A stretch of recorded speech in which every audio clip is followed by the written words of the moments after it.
Mantan petinggi e-commerce OVO dan Lazada Indrajana Sofyadi lagi menjadi perbincangan hangat di jagat media maya. Setelah kedapatan ini melakukan tindak kekerasan terhadap putranya sendiri. Dari info yang dikumpulkan Likinfo.id, kejadian itu bukan kali pertama dilakukan Indrajana. Bahkan sebelumnya ia sudah dilaporkan oleh mantan istri Kayla Evelyn Yalzin soal KDRT. Terkait penganiayaan putranya, Kayla Evelyn Yalzin juga sudah melaporkan Indrajana Sofyadi ke Polres Metro Jakarta Selatan pada 23 September 2022. Simak video selanjutnya.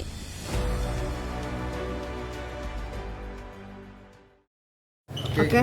Ya Bang, hari ini ada agenda apa? Mungkin apakah kelanjutan pemeriksaan atau seperti apa?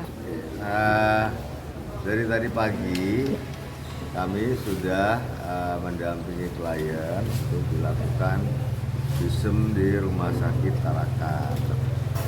Nah, setelah visum kami kemari karena kami juga membawa beberapa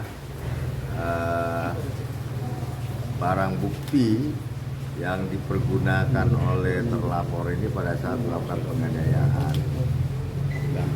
Itu yang akan kita serahkan kepada penyidik pada siang hari ini. Apa tuh Pak jenisnya? Ada beberapa macam ya, termasuk gagang sapu ya. Kemudian apa lagi? Koper yang dibanting-banting itu. Tempat sampah yang pecah ya, pokoknya yang berkaitan dengan apa yang kita laporkan dan itu dipergunakan sebagai alat pada saat melakukan perbuatan itu ya kita hadirkan kepada penyidik. Berarti sesuai ada di video tersebut ya barang-barang? Iya, kan nggak mungkin yang besar-besar kita bawa, yang kecil-kecil aja kita bawa. Oke. Tante, mungkin sebagai orang tua seperti apa sudah viral kejadian ini menjadi atensi publik. Mungkin ibunya boleh ngomong dulu. Bantuan netizen gitu. Maju lagi dikit Pak. Maju aja Bu. Maju Mbak. Gimana Tan? Saya terima kasih untuk semua bantuan ya. Mungkin kalau tidak ada berkat bantuan netizen, ini semua tidak akan berjalan baik ya. Mendapatkan setelah ini viral, apakah mendapatkan ancaman dari mantan suami atau seperti apa? Beliau dari 2 hari yang lalu berusaha menghubungi saya, namun tidak diangkat. Lalu beliau itu mengirimkan SMS. Di situ ada pembujukan lah ya, tapi tidak saya jepit. Isinya pembujukan perihal menjaput laporan atau apa? Ya, kurang lebih seperti itu. Tapi insya Allah kami tidak akan mundur. Karena keadilan harus saya dan anak-anak dapatkan di sini ya. Terutama dengan netizen yang luar biasa bantu kami tidak akan mengecewakan kalian. Kalau boleh tahu itu dari sejak kapan? Perlakuan kasar.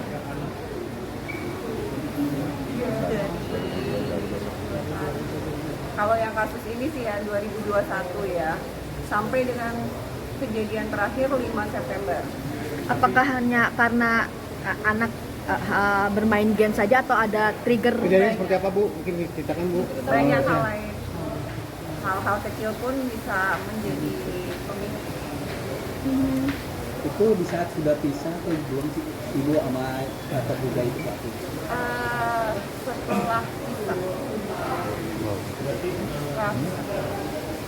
Berarti itu kejadian tanggal 5 September pun itu kan saya sedang berada di luar kota, terlapor datang ke rumah gitu kan, tiba-tiba ngamuk-ngamuk datengin anak, dan itu yang kami laporkan sekarang kan, yang kejadian 5 September itu. Itu kan sudah tidak ada kaitan apa-apa lagi dengan saya, beliau mendatangi saya gitu, anak-anak gitu kan, ketika tidak ada saya dan melakukan kekerasan lagi kan terhadap Kelvin ya.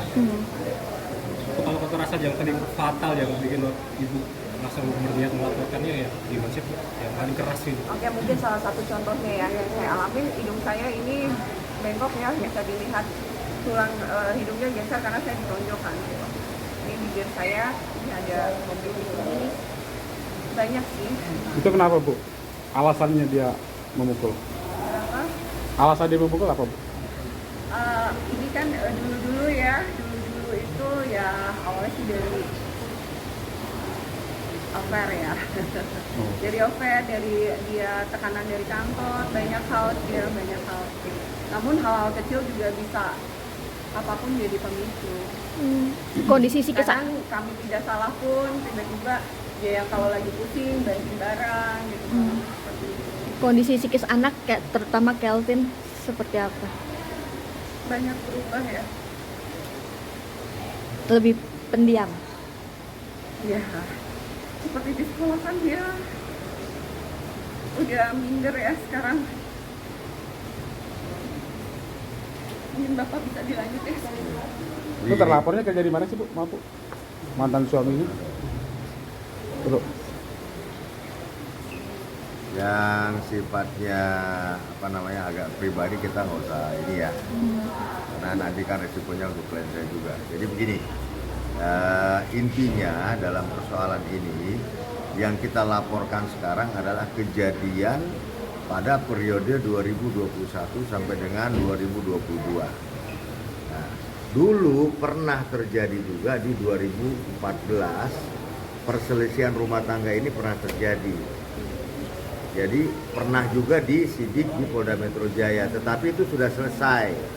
Ya, ini bukan pengembangan dari yang lama, bukan. Tetapi ini adalah kejadian baru. Makanya saya katakan bahwa yang kita laporkan saat ini adalah kejadian yang periode 2021 sampai dengan 2022. Nah, itu yang kami ikuti perkembangannya dari sejak penyelidikan sampai dengan hari ini di proses penyidikan. Makanya kebutuhan penyidik berupa alat bukti dan lain-lain yang dianggap masih kurang kami lengkapi hari ini. Nah, kalau dari 2001 kenapa baru bisa laporkan? Ini kan kejadian berlanjut, Mas. Ya, jangan lupa bahwa yang kita permasalahkan ini adalah kehidupan rumah tangga. Siapapun yang namanya kehidupan rumah tangga selalu berusaha ingin yang terbaik, ya. Ribut, kemudian ada damai. Itu kan umum ya terjadi. Nah, tapi faktanya peristiwa yang terjadi itu semakin hari semakin meruncing, sehingga kita punya kekhawatiran akan terjadi hal-hal yang tidak diinginkan terhadap anak-anak.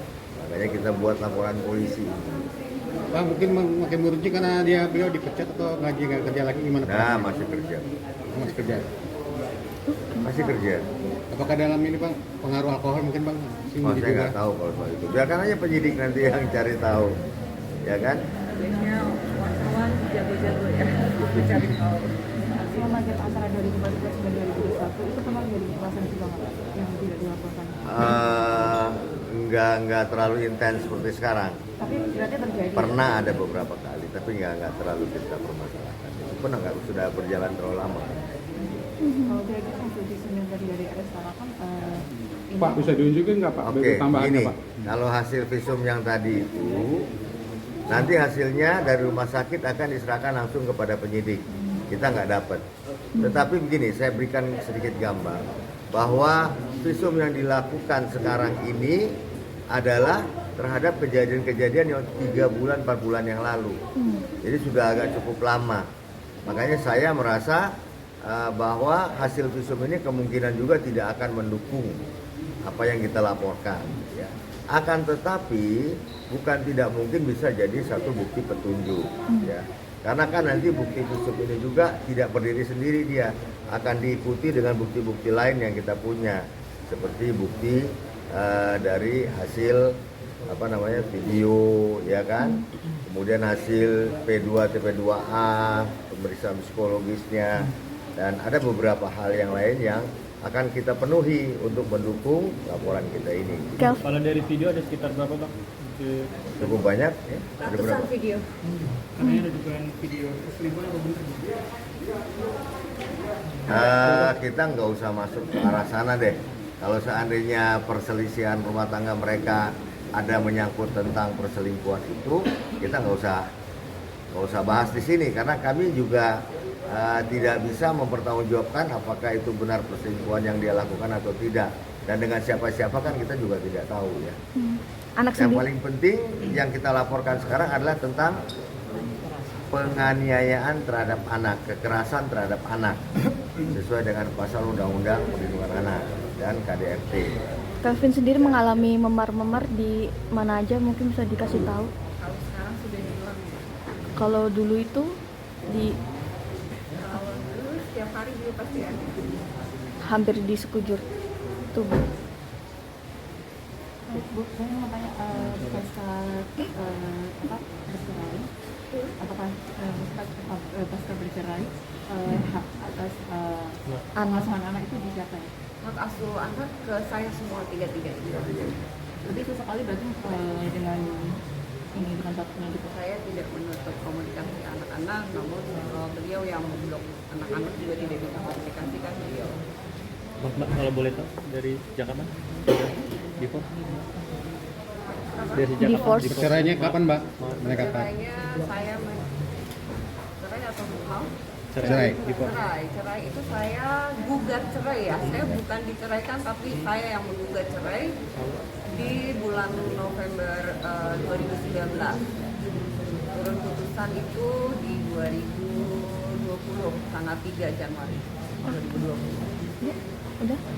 Tapi si terlapor ini masih tinggal di kediaman mereka sampai dengan Kamar terakhir terpisah, di ya? bulan Agustus dengan kamar terpisah. Masih tinggal bersama gitu, Pak? Ya, kenapa? Karena permintaannya agar anak-anak masih tetap bisa dia perhatikan, dia rawat. Dan kejadian itu di 2021 bulan, kalau boleh tahu? Bulan pertengahan 2021. Mei. Bulan ada. Ya, yang kita laporkan sekitar bulan Mei lah. Oke.